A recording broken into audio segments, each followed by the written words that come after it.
전능하사 천지를 만드신 하나님 아버지를 내가 믿사오며 그 외아들 우리 주 예수 그리스도를 믿사오니 이는 성령으로 잉태하사 동정녀 마리아에게 나시고 본디오 빌라도에게 고난을 받으사 십자가에 못 박혀 죽으시고 장사한 지 사흘 만에 죽은 자 가운데서 다시 살아나시며 하늘에 오르사 전능하신 하나님 우편에 앉아 계시다가 천리로서 산자와 죽은 자를 심판하러 오시리라. 성령을 믿사오며 거룩한 공예와 성도가 서로 교통하는 것과 죄를 사하여 주시는 것과 몸이 다시 사는 것과 영원히 사는 것을 믿사옵나이다. 아멘. 찬송가 255장입니다.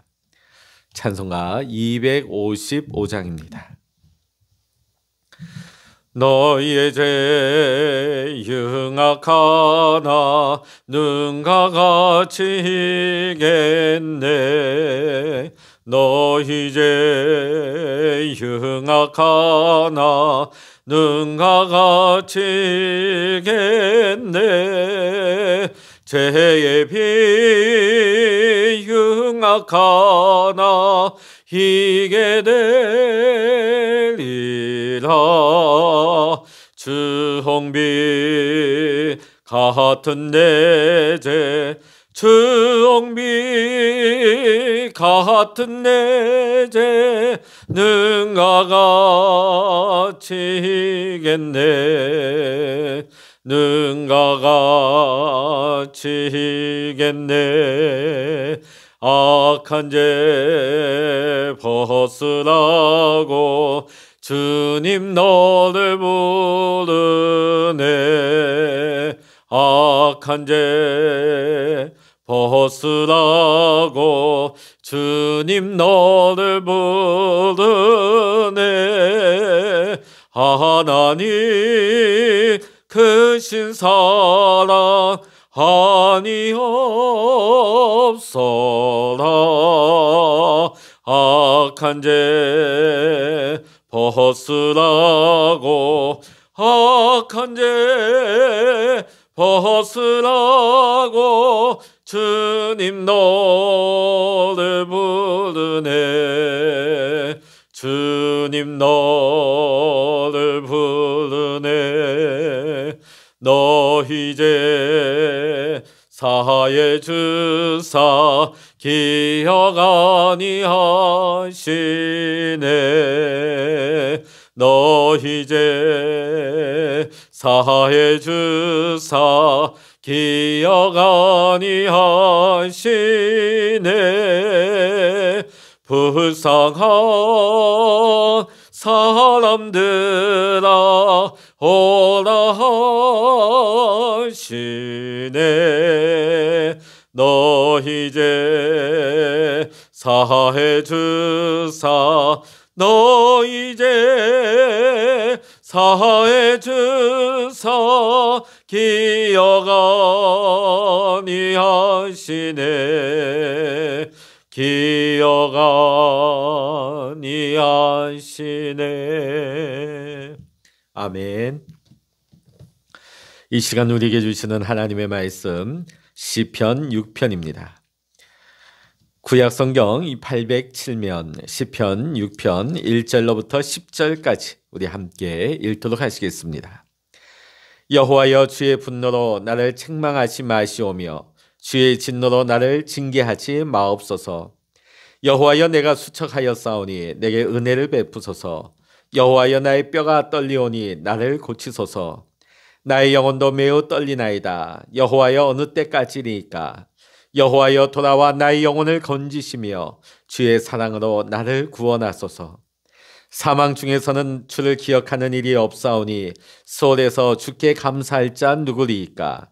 내가 탄식함으로 피곤하여 밤마다 눈물로 내 침상을 띄우며 내 요를 적시나이다. 내 눈이 근심으로 말미암아 쇠하며 내 모든 대적으로 말미암아 어두워졌나이다.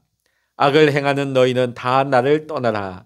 여호와께서 내 울음소리를 들으셨도다. 여호와께서 내 간구를 들으셨으며 여호와께서 내 기도를 받으시리로다.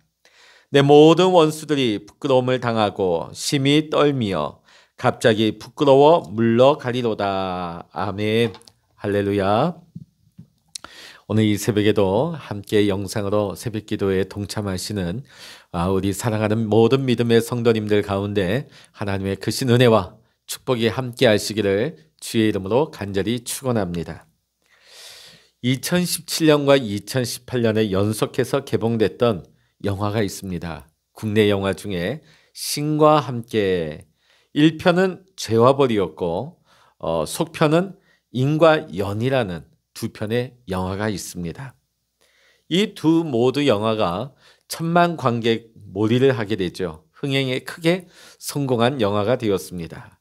이 두 영화의 내용을 한번 살펴보면 불교와 민간신앙의 내세관을 바탕으로 해서 시나리오를 써갑니다. 그 내용을 한번 보면 죄짓고 죽은 자들이 지옥에서 재판을 받고 벌을 받는 이야기입니다.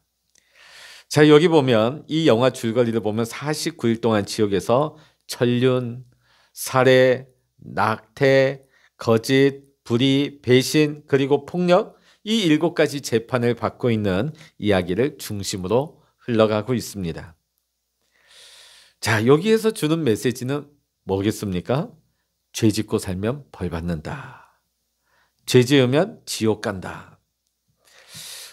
그래서 실제로 이 천만관객 영화를 보면서 많은 사람들이 그 후기를 달면서 착하게 살아야 되겠다.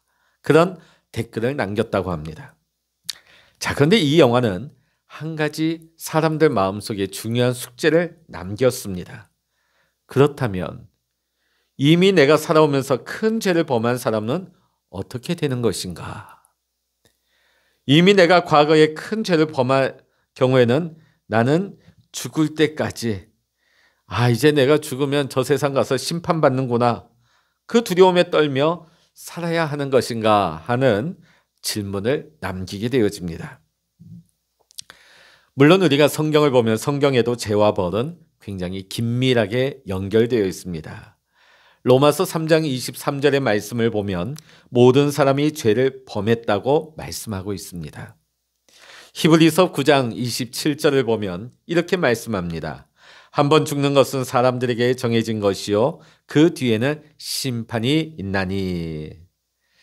자, 그런데 성경이 세상의 어떤 정치, 철학, 종교와는 전혀 다른 놀라운 비밀을 말씀하고 있습니다. 그것은 죄와 은혜가 연관된다는 것입니다. 죄가 단지 벌과만 연결되어 있는 것이 아니라 놀랍게도 이 죄가 은혜와 연결될 수 있다는 말씀이지요. 이것이 바로 복음입니다. 신약 성경은 예수 그리스도를 통해서 죄에서 구원받는다는 것이 복음의 핵심입니다.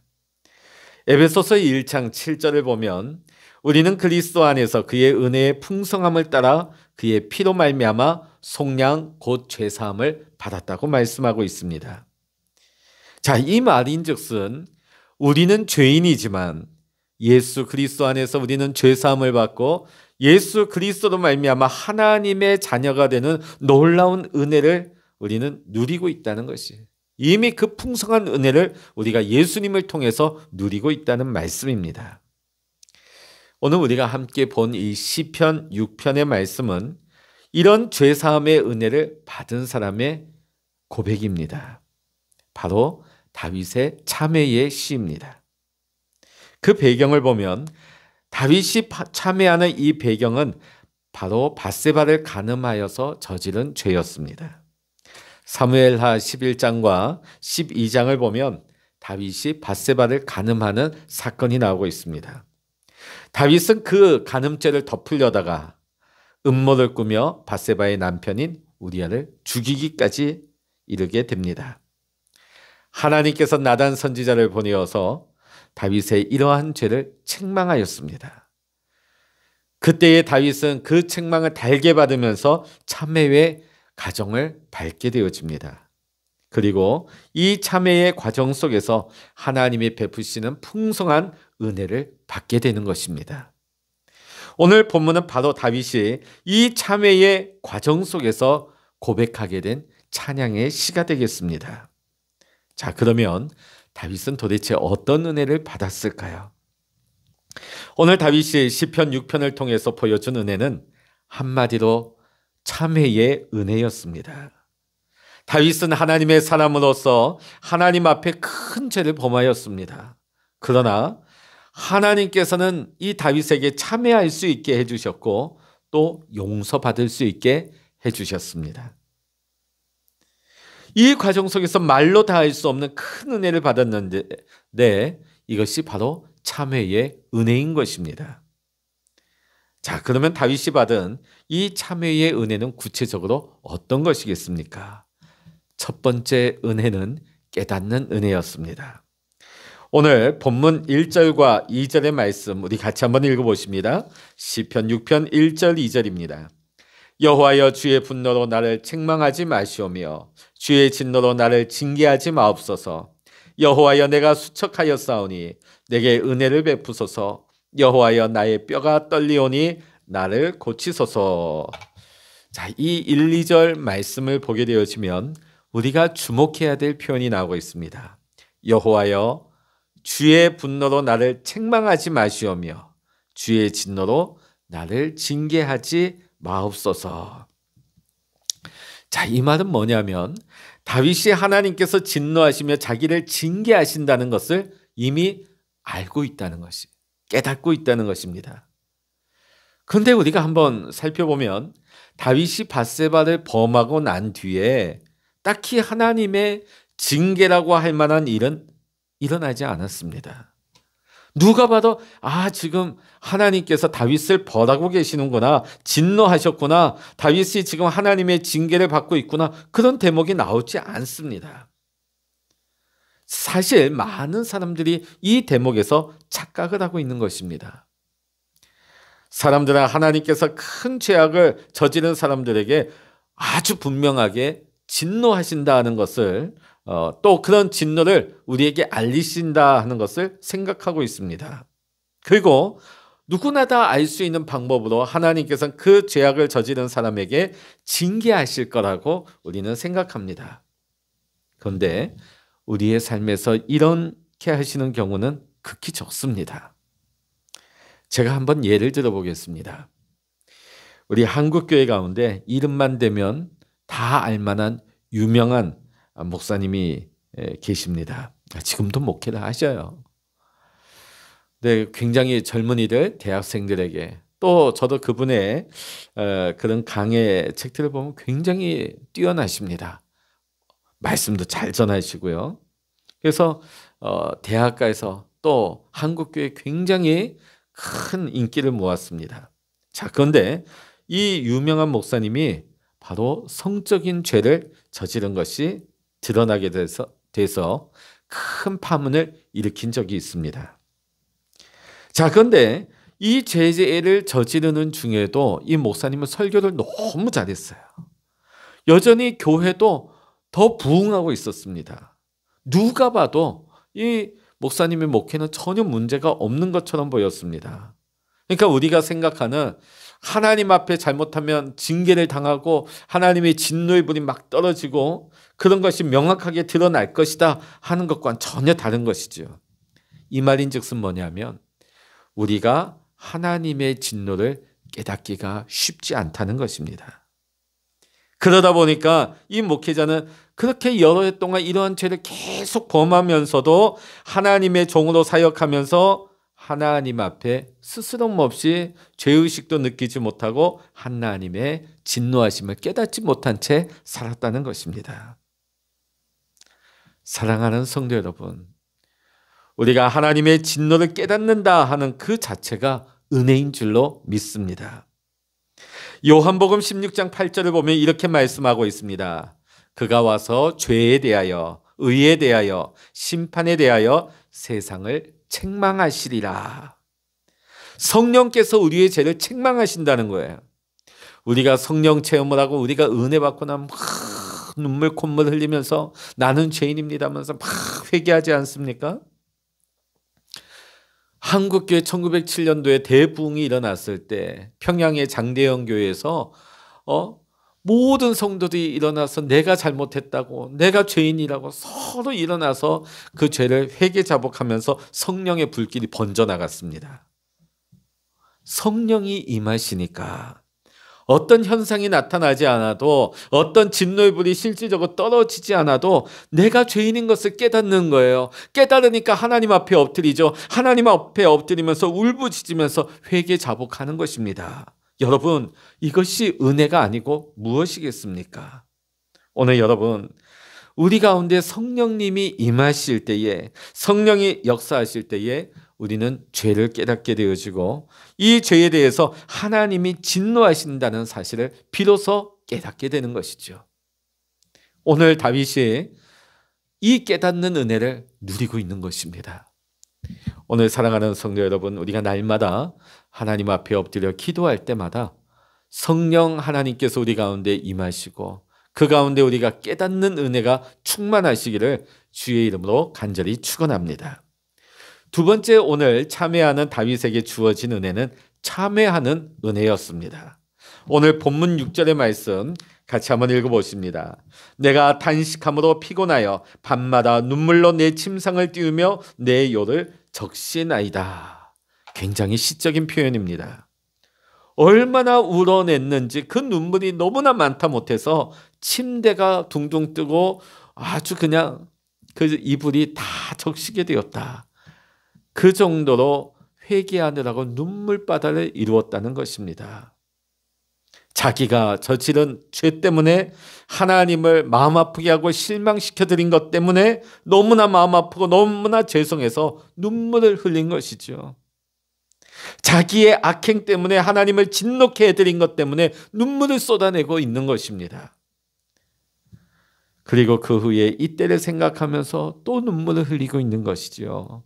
사랑하는 성도 여러분, 진정한 참회는 눈물로 회개하는 것입니다. 근데 우리 나라는 이 유교 문화권 가운데 있다 보니까 이런 말이 있어요. 우리 예전에 제 기억으로는 그 공중 화장실에 가다 보면, 여자분들은 모르겠습니다만 남자 화장실에 가보면 소변기 위에 뭘 하나 붙여놨어요. 남자가 흘리지 말아야 할 것은 눈물만이 아닙니다. 혹시 보신 분이 있으십니까? 자, 이 말 뉘앙스 중에 뭐가 있습니까? 남자는 울면 안 된다. 그럴까요? 어떤 분은 그렇습니다. 남자가 왜 여자보다 수명이 짧은가? 이거를 못해서 그래요. 여자들은 드라마 보면서 영화 보면서 울어냅니다. 마음의 눈물을 막 흘릴 줄 알아요. 공감할 줄 알아요. 그런데 남자들은 은연중에 이 유교 문화권 속에서 남자는 참아야 돼. 남자는 울면 안 되는 거야.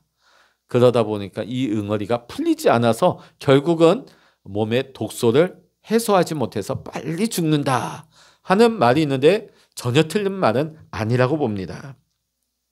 오늘 다윗을 보십시오. 한 나라의 왕입니다. 채통 있지 않습니까? 많은 사람들이 왕의 일거수일투족을 봅니다. 오늘날에도 보면 이 정치인이다, 대통령이다 하면 공인입니다. 매분 1초마다 뭘 했는지 사람들은 알고 싶어요.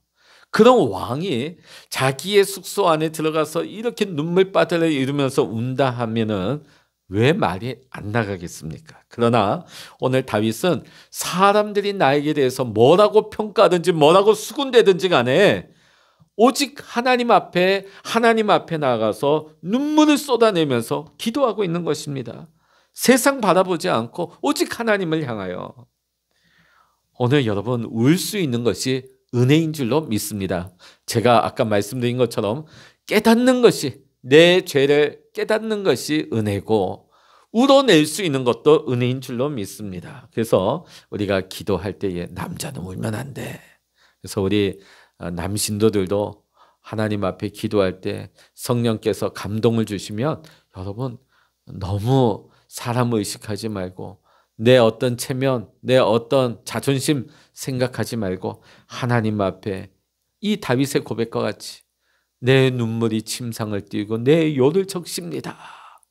우리가 이렇게 울어낼 때에 내 영이 정결케 되고, 영이 살아나면요 오늘 내 육도 살아나는 은혜가 임하는 줄로 믿습니다. 이렇게 우는 은혜도 받으시기를 주의 이름으로 간절히 축원합니다. 세 번째로 다윗이 누리는 은혜는 용서의 은혜였습니다. 본문 8절 이하를 보면 이렇게 기록되어 있습니다. 악을 행하는 너희는 다 나를 떠나라. 여호와께서 내 울음소리를 들으셨도다. 여호와께서 내 간구를 들으셨으며. 하나님께서 자신의 참회를 받으시고 자신을 용서해 주셨음을 확신하고 있다는 고백입니다.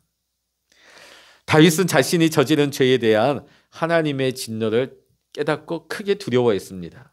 그리고 하나님 앞에 나와 눈물바다를 이루며 참회하고 있지요. 그러는 중에 하나님의 용서를 깊이 확신하고 체험하고 있는 것입니다. 말로 다 알 수 없는 하나님이 주시는 기쁨을 누리고 있는 것이지요. 더 이상 자신이 비록 과거에는 하나님 앞에 흉한 죄를 지은 죄인이었지만 하나님의 용서를 받은 지금은 더 이상 내가 죄인이 아님을 깨닫고 있는 것입니다. 그래서 9절 하반절에 이렇게 노래하고 있습니다. 여호와께서 내 기도를 받으시리로다. 왜 그럴까요? 이제 죄사함을 받았기 때문에 다시 하나님께 기도할 수 있게 되었고 과거처럼 하나님께서 내 기도를 받으실 것이라고 하는 확신이 든 것입니다. 10절에선 또 이렇게 노래합니다. 내 모든 원수들이 부끄러움을 당하고 심히 떨며 갑자기 부끄러워 물러가리로다. 아마 다윗 생각하기에 내가 죄를 범한 뒤에 아마 주변에 수군수군대는 소리가 왜 없었겠습니까? 공격하는 소리가 왜 없었겠습니까? 그것이 사람일 수도 있고 영적인 어둠의 세력들도 계속해서 다윗을 참소했을 것입니다. 너가 뭐라고 하나님 앞에 기도한단 말이냐? 너 같은 게 용서받을 수 있느냐? 오늘 우리도 마찬가지. 우리가 하나님 앞에 기도하려고 엎드리면 마귀가 이렇게 우리를 공격해 옵니다. 너가 뭐라고? 뻔뻔하다. 얼굴에 철판 깔았느냐. 그렇게 용서해 주셨는데 너가 그렇게 잘못을 또 반복해 놓고 또 무슨 염치가 있어서 회개한단 말이냐. 사탄이 우리를 고소합니다. 고발합니다. 그러나 다윗은 이제 하나님의 용서를 받은 뒤에 저들이 다시는 나를 공격하지 못하고 떠나게 될 것이라는 확신을 하고 있는 것입니다. 그만큼 다윗은 하나님의 용서를 의심하지 않고 확신했습니다. 용서의 기쁨을 맛보고 누리고 있는 것입니다. 용서의 은혜를 받고 있는 것이죠. 사실 많은 그리스도인들이 이 용서의 기쁨을 체험하지 못하고 자신 없이 머뭇머뭇거리면서 주눅 들어서 신앙생활할 때가 많이 있습니다. 여러분, 비록 우리의 죄가 주홍같이 붉을지라도 우리가 주님 앞에 나아가 성령의 인도하신 가운데 내 죄를 깨닫고 하나님 앞에 고백하고 눈물로 참회하며 하나님 앞에 엎드릴 때에 우리는 탕자를 용서하신 아버지처럼 아버지 하나님께서 우리의 죄를 하나님께서는 예수님의 보혈로 정결케 씻어주시고 우리를 죄 없다, 의롭다 불러주시는 줄로 믿습니다. 그래서 우리가 하나님의 은혜, 죄 용서의 은혜를 받기 위해서는 우리는 이 죄의 심각성을 알아야 되는 것입니다. 많은 사람들이 이걸 놓치고 있다는 거예요. 제가 아까 드린 그 목회자분들처럼 눈에 당장 보이지 않으니까 그냥 그거를 무시해버리는 겁니다. 별 대수롭지 않게 넘어가는 것이죠. 그러나 오늘 다윗이 받은 은혜는 뭡니까? 자신의 죄가 얼마나 심각한지를 깨닫는 은혜가 있었다는 것이죠. 얼마나 심각하고 그 죄가 무서운지를 하나님의 진노를 깨닫는 순간에 하나님 앞에 나아갈 수밖에 없었어요. 하나님 앞에 나아가서 울 수밖에 없었어요. 하나님 앞에 자신의 마음을 치면서 눈물로 하나님 앞에 회개할 수밖에 없었습니다. 그렇게 회개할 때에 용서의 은혜를 받을 수가 있었던 것입니다. 사랑하는 성도 여러분, 여러분 하나님의 은혜를 누리는 자가 되기를 원합니다. 깨닫는 은혜, 참회의 은혜, 눈물의 은혜, 용서의 은혜를 누릴 수 있는 우리 사랑하는 모든 믿음의 성도님들 되시기를 주의 이름으로 간절히 축원합니다. 기도하시겠습니다. 할렐루야. 하나님 아버지 감사합니다. 우리는 날마다 연약하여 넘어집니다. 마음으로는 하나님의 법을 기뻐하며 하나님의 뜻대로 살기를 원하지만 아버지, 우리의 육신이 공고하여 넘어지며 오히려 죄 가운데 끌려가는 것을 바라봅니다. 사도 바울이 고백한 것처럼 오호라 나는 공고한 자로다. 하나님 앞에 탄식할 수밖에 없는 죄인된 우리의 모습임을 고백합니다. 그러나 우리가 하나님의 은혜를 누리는 자가 되게 하여 주시옵소서. 오늘 이 시간에도 성령 하나님께서 우리의 마음속에 들어오사 하나님 우리의 죄를 깨닫게 하여 주시고 이 죄를 깨달을 때에 주여 나를 용서하여 주소서, 나를 불쌍히 여기소서, 눈물로 호소하며 내 마음을 치며 하나님 앞에 엎드리게 하여 주시옵시고 눈물로 참회할 때에 하나님 용서의 은혜를 받게 하시고 이제 마귀가 아무리 우리 안에서 고발하고 고소하며 우리를 참소한다 할지라도 하나님이 이미 내 죄를 도말하여 주시고 나를 용서하여 주시고 나를 정결케 하여 주셨다고 하는 이 용서의 확신 가지고 이제는 마귀에게 우리가 묶임을 당하지 아니하며 눌리지 아니하며 용서의 은혜 이 확신 가운데 다시금 일어설 수 있는 우리 모든 믿음의 성도님들 될 수 있도록 축복하여 주시옵소서. 이 아침에도 우리가 하나님 앞에 기도의 골방을 하나님 지키며 기도합니다. 가정을 위해서, 교회를 위해서, 나라를 위해서 기도합니다. 하나님, 이 어려운 여건 가운데 하나님 우리 가정이 어렵습니다. 하나님 아버지 우리 자녀들을 하나님 도와주시옵소서. 하나님 아버지 우리 교회를 하나님 도와주시옵소서. 이 나라를 불쌍히 여겨주시옵소서. 하나님의 은혜가 아니면 단 한순간도 설 수 없고 무너질 수밖에 없음을 고백합니다. 하나님의 은혜로만 살기를 원합니다. 하나님 은혜로 붙잡아 주시옵소서. 하나님 우리와 함께 하시는 하나님을 이 아침에 우리는 바라보고 하나님을 갈망합니다. 우리와 함께 하시는 하나님, 이 시간 함께하여 주시옵소서. 모든 감사와 영광을 주님께 올려드리며 우리 주 예수 그리스도의 이름으로 간절히 기도하옵나이다. 아멘. 찬양하라 내 영혼아, 찬양하라 내 영혼아, 내 속에 있는 것들아 다 찬양하라. 기도하라 내 영혼아, 기도하라 내 영혼아, 내 속에 있는 것들아 다 기도하라. 주여 일창을 합심하여 기도하십니다. 주여